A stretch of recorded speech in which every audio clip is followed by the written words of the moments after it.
Hello दोस्तों, आप सभी का स्वागत है मेरे चैनल SVS जीके हब पर। तो आज की वीडियो में हम लोग RRB ग्रुप डी के कुछ इंपॉर्टेंट क्वेश्चन पढ़ेंगे। ये सारे के सारे क्वेश्चन 2022 के एग्जाम में पूछे गए हैं। इस वीडियो में आपके कुछ इंपॉर्टेंट 2022 के मैथ्स के क्वेश्चन और साइंस के क्वेश्चन का कलेक्शन है। तो चलिए शुरू करते हैं। पहला प्रश्न आज का।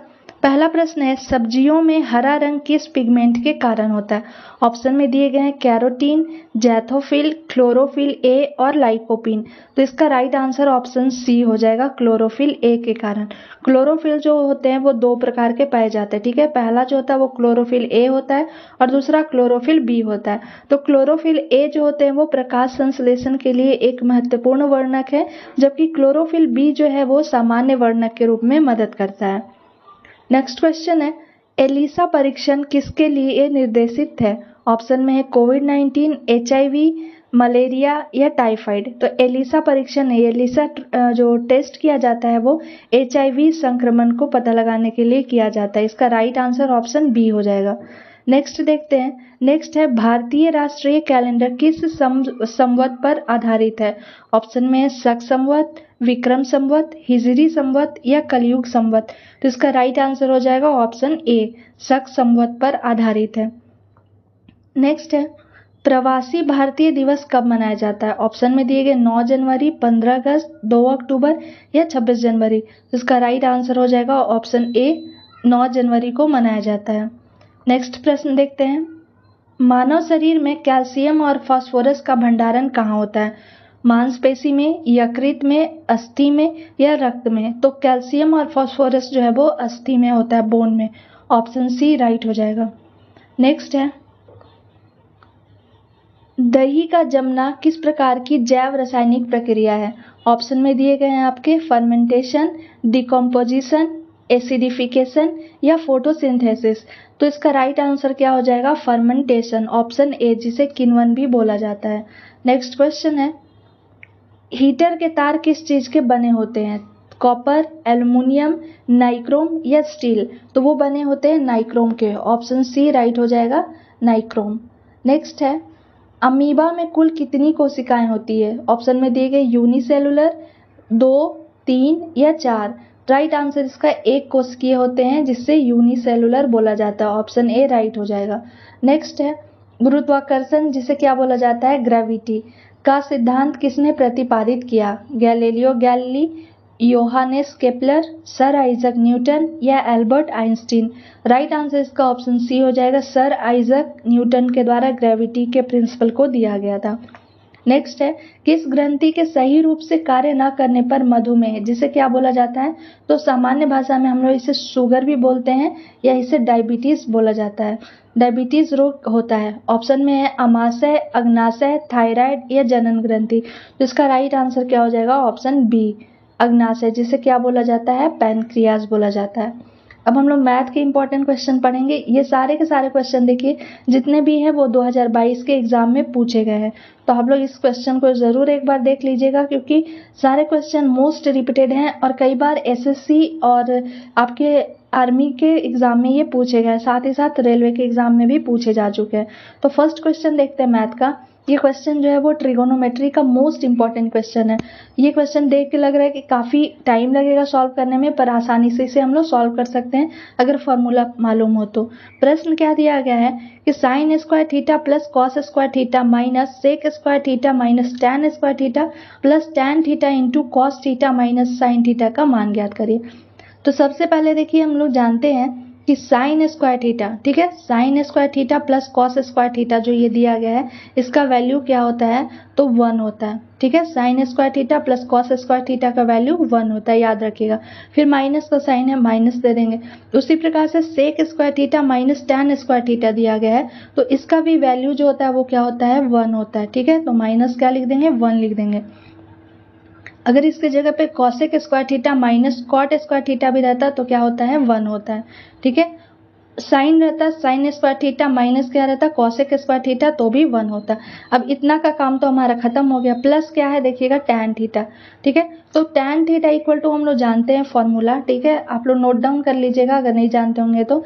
टैन थीटा इक्वल टू हम लोग लिख सकते हैं sine theta by upon cos theta, ठीक है। ये फॉर्मूला होता है tan थीटा इक्वल टू, तो यहाँ tan थीटा है तो हम लोग लिख सकते हैं ऐसे sin थीटा, ठीक है, बाई में क्या लिख सकते हैं cos थीटा, ठीक। अब ये cos थीटा को वैसे ही छोड़ देंगे, देखिए यहाँ इनटू में क्या है cos थीटा है, तो इंटू cos थीटा इसको हम लोग ऐसे ही छोड़ देंगे, ठीक है। फिर माइनस sin थीटा उसे भी हम लोग वैसे ही छोड़ देंगे, माइनस क्या कर देंगे sin थीटा। अब देखिए कितना इजीली ये सॉल्व हो जाएगा, cos थीटा से cos थीटा क्या हो गया कैंसिल हो गया, ये प्लस में है और ये माइनस में है तो प्लस माइनस क्या हो जाता है जीरो हो जाएगा, तो प्लस माइनस जीरो। और यहाँ देखिए ये साइन थीटा प्लस में है और ये माइनस में भी है, प्लस ये साइन थीटा में से साइन थीटा को भी माइनस करेंगे तो क्या आएगा जीरो आएगा, तो ये भी प्लस माइनस क्या हो गया कैंसिल आ गया, तो राइट आंसर हमारा क्या हो जाएगा जीरो। अब जीरो देखते हैं किस ऑप्शन में है, ऑप्शन डी में दिया गया, तो इसका राइट आंसर ऑप्शन डी हो जाएगा।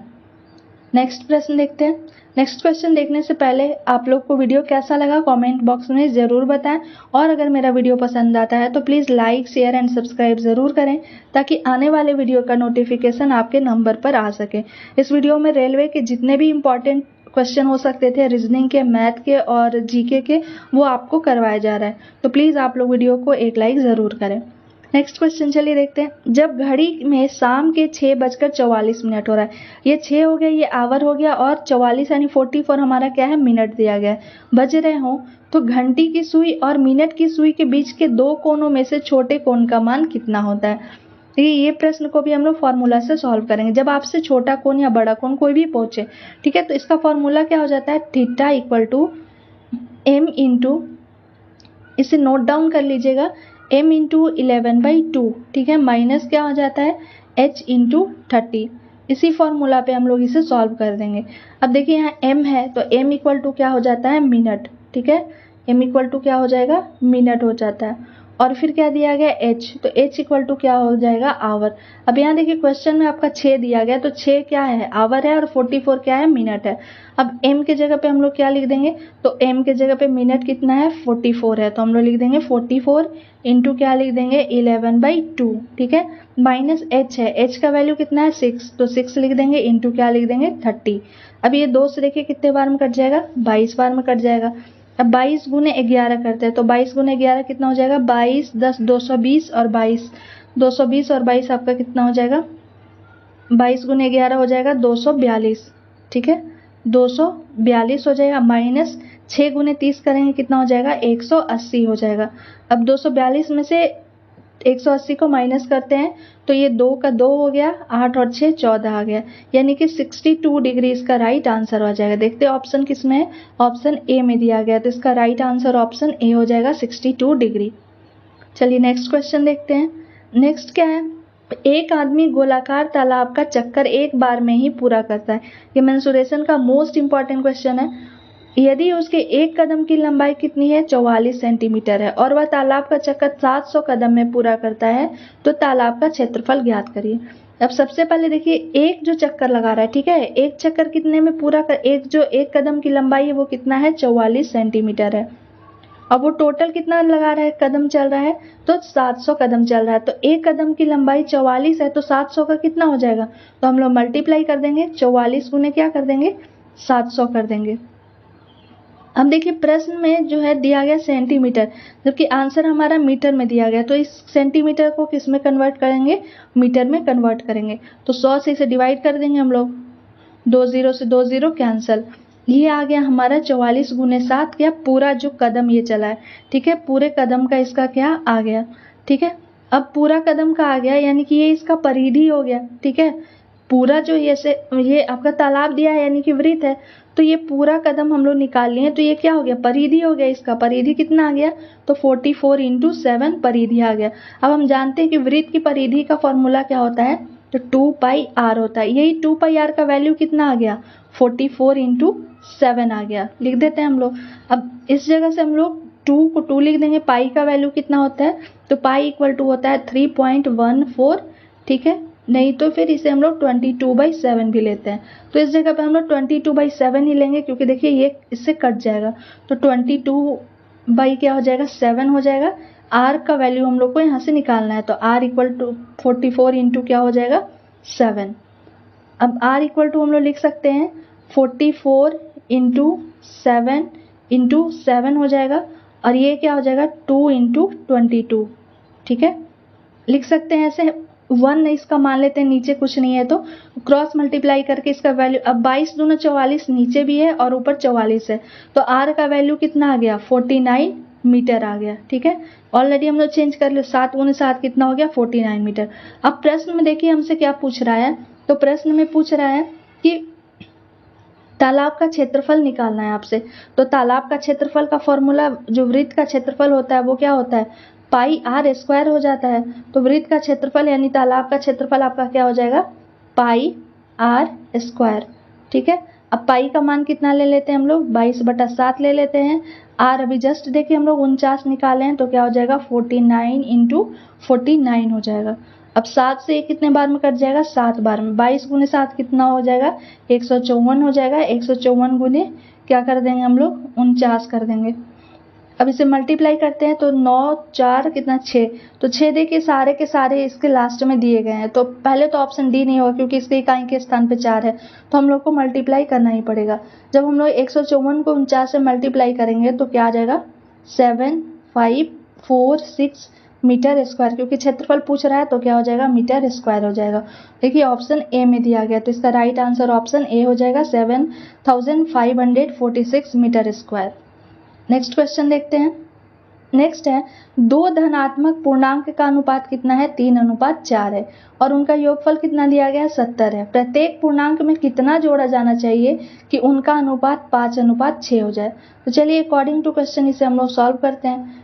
अनुपातिक राशि मान लेते हैं कि x है, ठीक है। तो पहला 3x हो जाएगा और दूसरा क्या हो जाएगा 4x, इसी दोनों का योगफल दिया गया है, यानी कि 3x प्लस 4x का वैल्यू कितना दिया गया है तो 70 दिया गया है। लिख लेते हैं 70। अब 3x और 4x को ऐड करेंगे तो क्या हो जाएगा 7x हो जाएगा। 7x इक्वल टू 70 हो जाएगा। यहाँ से x का वैल्यू निकाल लेंगे तो क्या हो जाएगा 70/7, 10 बार में ये कट जाएगा, तो राशि अनुपातिक राशि कितना हो गया 10, यानी पहली संख्या जो है वो 3x है तो ये क्या हो जाएगी 30, और दूसरी संख्या कितना है 4x है, तो 4 गुने 10 करेंगे तो क्या हो जाएगा 40 हो जाएगा। अब और प्रश्न में क्या करें कि कितना जोड़ा जाना चाहिए कि उनका अनुपात 5:6 हो जाए। तो मान लेते हैं कि x जोड़ते हैं, ठीक है, क्योंकि यही आपको वैल्यू बताना है, तो 30 में x जोड़ेंगे और 40 में भी x जोड़ेंगे, तो ये कितना हो जाएगा राशि 5:6 यानी कि 5/6। अब क्रॉस मल्टीप्लाई कर देते हैं तो 30 गुने 6 क्या हो जाएगा 180x हो जाएगा, और प्लस ये क्या हो जाएगा 6x हो जाएगा, इक्वल टू क्या 40 गुने 5 यानी कि 200 हो जाएगा, प्लस क्या हो जाएगा 5x हो जाएगा। अब देखिए इसको डायरेक्ट सॉल्व कर देते हैं, तो ये प्लस है इधर आएगा तो माइनस हो जाएगा, तो x का वैल्यू कितना आ जाएगा 20 आ जाएगा इस जगह से, ठीक है। 200 में से 180 को माइनस करेंगे तो क्या हो जाएगा 20। अब क्वेश्चन में x का वैल्यू कितना आ गया आपका 20 आ गया। वही बात पूछ रहा था कि कितना जोड़ना चाहिए, यानी कि 20 अगर हम लोग जोड़ेंगे तो अनुपातिक राशि 5:6 आ जाएगी। ऐसे भी आप देखिए इसको जोड़ के 30 था, तो 30 में से 20 को जोड़ देते हैं क्योंकि x का वैल्यू 20 आया, तो 20 कर देंगे और क्या कर देंगे 40 प्लस क्या कर देंगे 20 कर देंगे। अब इसे हम लोग जोड़ के देखते हैं तो 30 और 20 क्या हो जाएगा 50 हो जाएगा, और 40 और 20 क्या हो जाएगा 60 हो जाएगा। एक जीरो से एक जीरो कैंसिल, 5:6 आ गया। देखिए वही कह रहा था कि कितना हो जाना चाहिए, तो 5:6 होना चाहिए। आ रहा है हमारा 5:6, तो राइट आंसर इसका 20 हो जाएगा। ऑप्शन बी में दिया गया है, ऑप्शन बी राइट होगा। तो ये आपके कुछ इंपॉर्टेंट मैथ्स के और जीके के क्वेश्चन थे। आई होप आपको ये वीडियो पसंद आया होगा। Thank you for watching my video.